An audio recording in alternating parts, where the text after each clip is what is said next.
Greetings, friends of the universe. Today we are going to talk about Nikola Tesla's lost journals and the secrets they contained. Did Tesla communicated with aliens? What secret inventions was he hiding? And who were the people who stole all his lost journals? Let's start.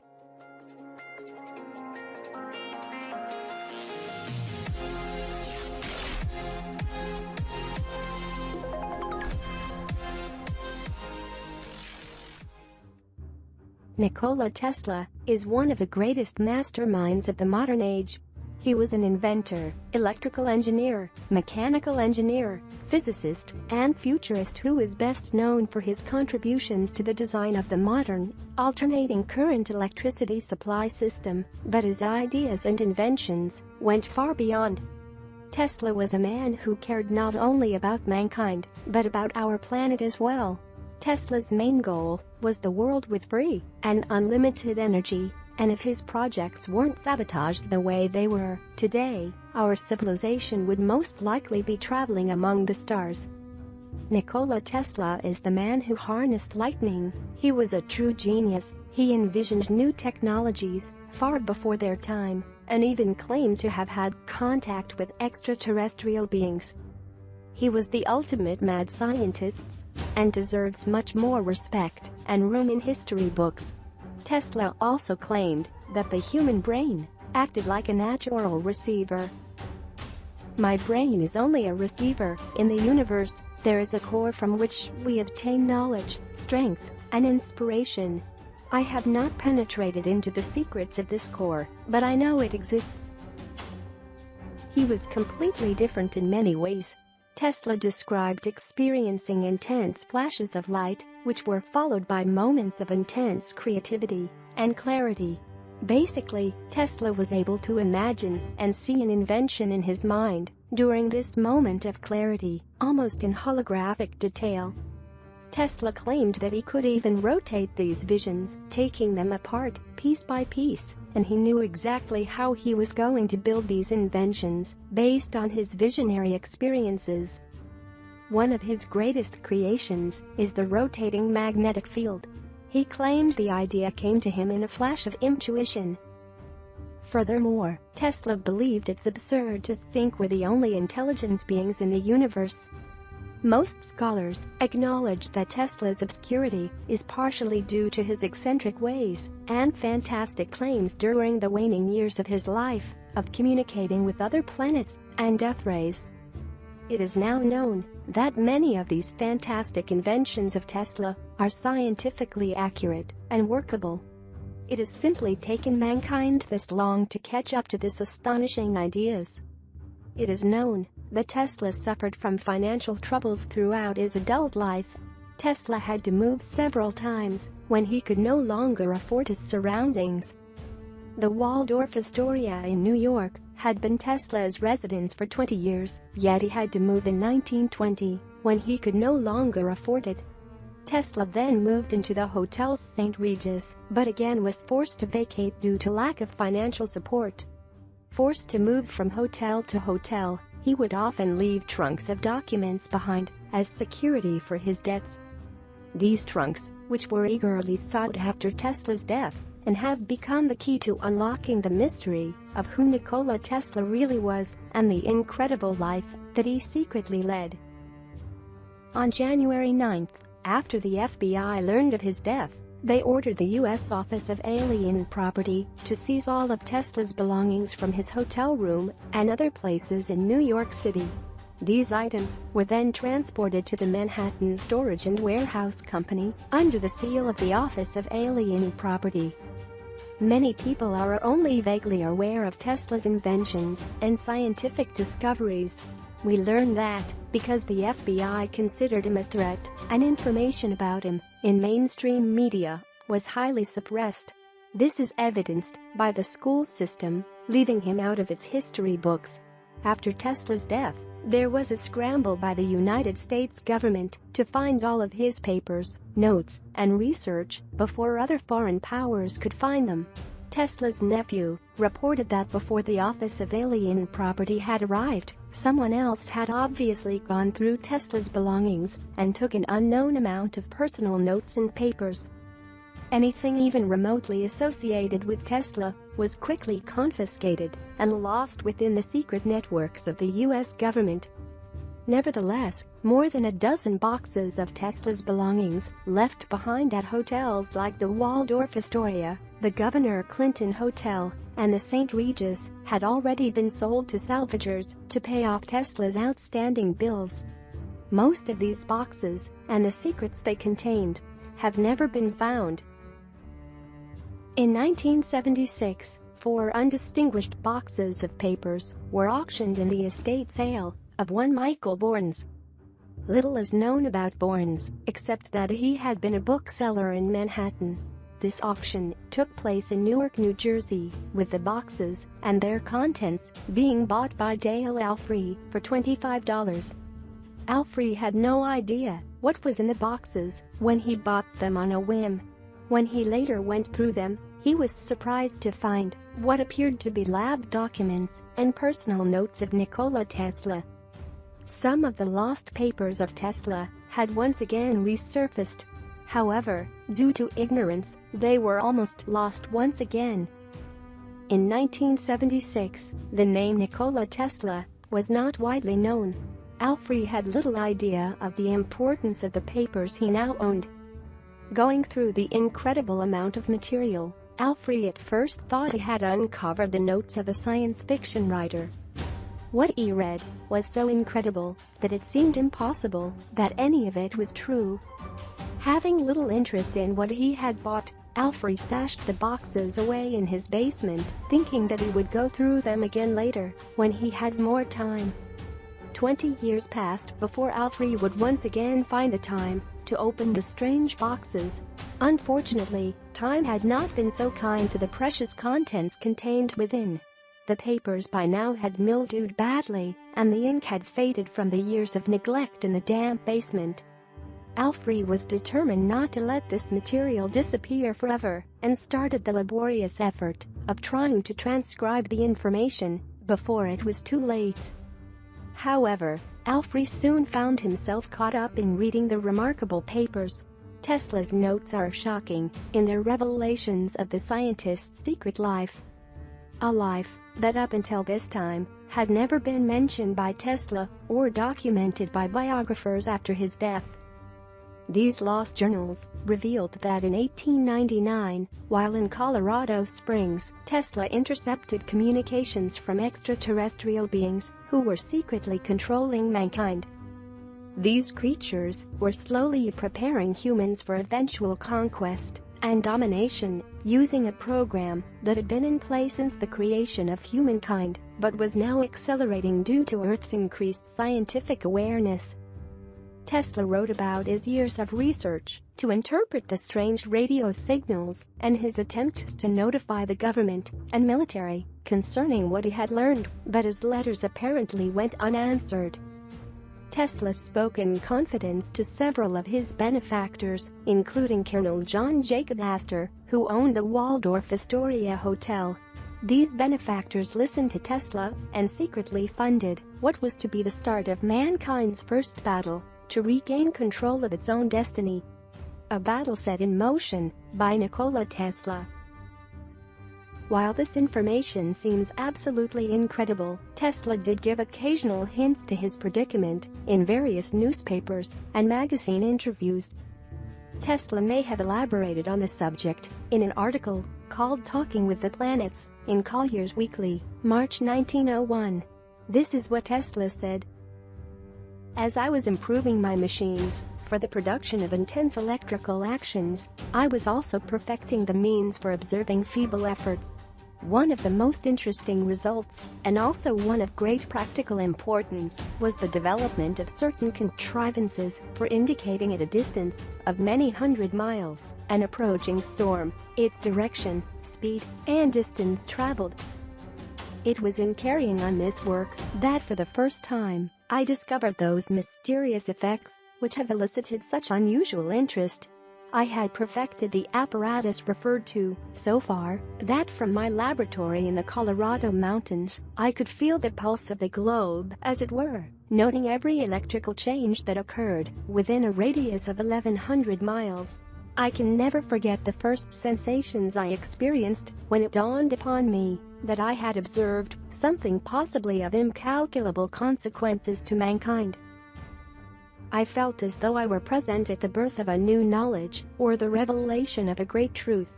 My first observations positively terrified me, as there was present in them something mysterious, not to say supernatural, and I was alone in my laboratory at night, but at that time, the idea of these disturbances being intelligently controlled signals did not yet present itself to me. The changes I noted were taking place periodically and with such a clear suggestion of number and order that they were not traceable to any cause known to me. I was familiar, of course, with such electrical disturbances as are produced by the sun, aurora borealis, and earth currents, and I was as sure as I could be of any fact that these variations were due to none of these causes. The nature of my experiments precluded the possibility of the changes being produced by atmospheric disturbances, as has been rashly asserted by some. It was some time afterward when the thought flashed upon my mind that the disturbances I had observed might be due to an intelligent control. Although I could not decipher their meaning, it was impossible for me to think of them as having been entirely accidental. The feeling is constantly growing on me that I had been the first to hear the greeting of one planet to another. A purpose was behind these electrical signals. Decades later, on his birthday, in 1937, he announced, "I have devoted much of my time, during the year past, to the perfecting of a new, small and compact apparatus by which energy in considerable amounts can now be flashed through interstellar space to any distance without the slightest dispersion." Tesla never publicly revealed any technical details of his improved transmitter, but in his 1937 announcement, he revealed a new formula. The kinetic and potential energy of a body is the result of motion and determined by the product of its mass and the square of its velocity. Let the mass be reduced, the energy is reduced by the same proportion. If it be reduced to zero, the energy is likewise zero for any finite velocity. Why is it that there has been little written about Tesla's belief that he had listened in on alien radio signals? Perhaps the truth has been kept secret. By the summer of 1997, Alfred had finished reading the entire contents of the 4 boxes and was ready to start scanning the papers onto computer disks. Alfred had been more than a little surprised that the voluminous notes and journals contained no drawings or blueprints. It was not until later that Alfred discovered that Tesla detested illustrating his ideas, owing to the fact that his own mental blueprints were all that he required to build his inventions.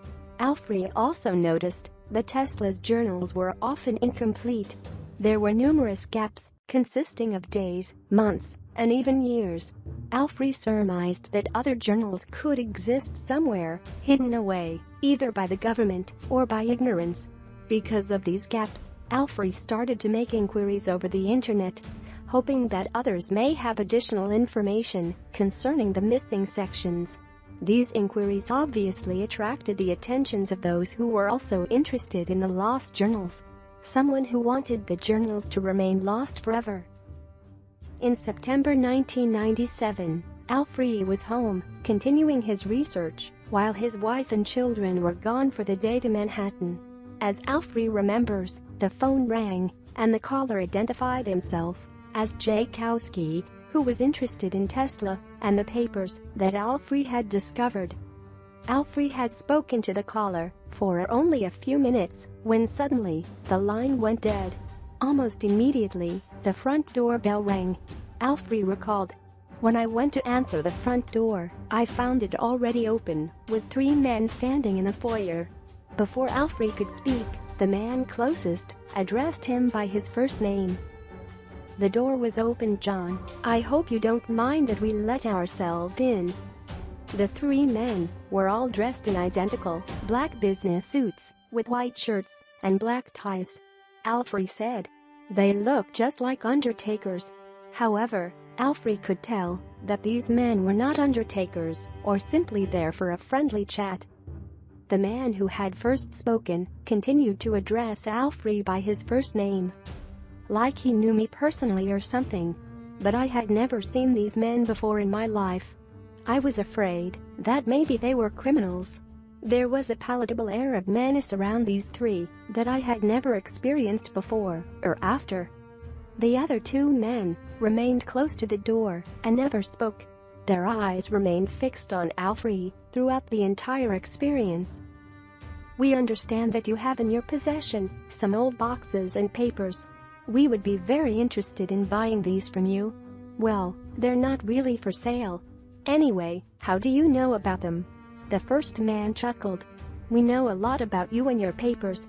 They don't belong to you, but we would be willing to pay you for your troubles.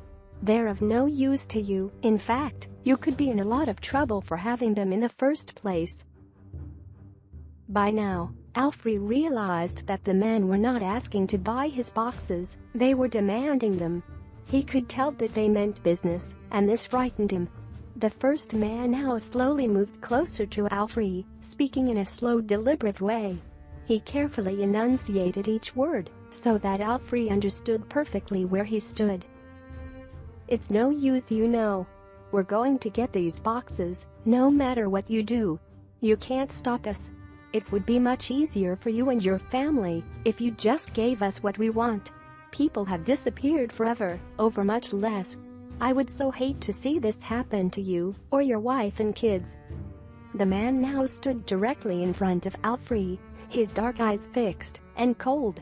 It almost seemed that they had some kind of hypnotic power over Alfred as he stood there unable to speak. Suddenly, all three of the strange men turned in unison and walked out the front door. Nothing further was said. It wasn't necessary. Alfred understood their message clearly. He was to give up the boxes, his research, even his interest in Tesla, if he wanted to remain out of harm's way. It was as if Alfred was coming out of a trance. He realized what had happened, and he rushed out the door to confront the men. But they were nowhere to be seen. There was no car in the driveway, and the street was completely empty. In fact, the entire neighborhood was eerily quiet. It was as if the world had paused for a moment, then continued on, as if nothing had happened. Alfred rushed back into his house and locked the doors. He then went into his study, where he kept the boxes and computer. The room was located at the back of the house and had no separate entrance to the outside. It obviously wasn't needed because all four boxes, the papers contained within, and the computer disks were now all gone. It was obvious that the three men were only a distraction, while someone else silently entered the house and ransacked the study, removing everything that pertained to Nikola Tesla. This included separate books and magazine articles that Alfred had collected while he was doing research on the matter. Worse yet, not only were his papers missing, but his computer hard drive had been completely erased. Everything that he had on it, including items not related to Tesla, were destroyed. All evidence that he had on Tesla and his missing journals were now gone forever. Alfred refused to speak about his frightening incident for several months. He told no one what had happened, not even his wife. It was as if he was in a state of mental shock that perpetually clouded his mind. Slowly he began to regain his senses and remember the details of the day. He recalled that the three men dressed exactly alike, were almost the same height, and all three had their hair cut short, with odd-looking long bangs that covered their foreheads. The three men also had unnatural-looking tan skin, almost like they had used a bottle tanner that dyes the skin a dark brown. Other than these peculiarities, the men appeared to be normal. It had not occurred to Alfred that they could be something other than what they seemed. It was not until later, when relating this strange story, that someone remarked about the man in black. Alfred had never heard about the man in black. He had heard about the movie, but had not made the connection. After doing a little research and reading several books by the authors John Keel and Commander X, Alfred was certain that he had received a visit from the Man in Black. This is where Alfred's strange story comes to an end. Everything that he had done connected to Nikola Tesla has been taken away from him. Fortunately, due to his spending hours reading the Tesla papers, he has retained a good memory of their contents. Not a perfect recollection, but sufficient to relate to this book. Alfred wonders if his boxes were the last of the missing belongings of Tesla. Or could others still remain forgotten somewhere, waiting to be rediscovered? Newspaper articles from the time of Tesla's death relate that possibly over a dozen large boxes of Tesla's notes were never found by the government. These could still be out there somewhere, waiting for some lucky individual to rediscover their lost secrets. It can only be speculated on what would be found inside other forgotten boxes of notes and personal belongings, possibly the missing information concerning Tesla's secret battle with the government and his knowledge of alien life forms. The papers that Alfred found revealed a side of Tesla not known to the public. Tesla apparently had spent a number of years trying to translate the mysterious signals he first heard in 1899. His basic interpretation of these signals was that creatures from another planet, Martians, as the slang of the day called them, were secretly here on Earth. They had infiltrated humankind for centuries. They had controlled events and people in order to lead mankind on a path of evolutionary development, and essentially were responsible for humans being on the planet in the first place. As well, Tesla discovered that the planet's overall temperature was slowly increasing. What we know today is global warming. Tesla thought that this was being brought about by natural conditions, as well as man-made and extraterrestrial interference. With this in mind, we can now see some of the reasons for Tesla's eccentric behavior in the later years of his life. Tesla became obsessed with creating devices to end warfare and join mankind against what he perceived as the common enemy of extraterrestrials. He often spoke about death rays and wingless torpedoes that could fly through the air without propellers or jets, possibly one of the earliest mentions of flying saucers. Tesla also became interested in developing methods to create free energy from sources other than burning wood or fossil fuels. Tesla was obviously the first to realize the dire consequences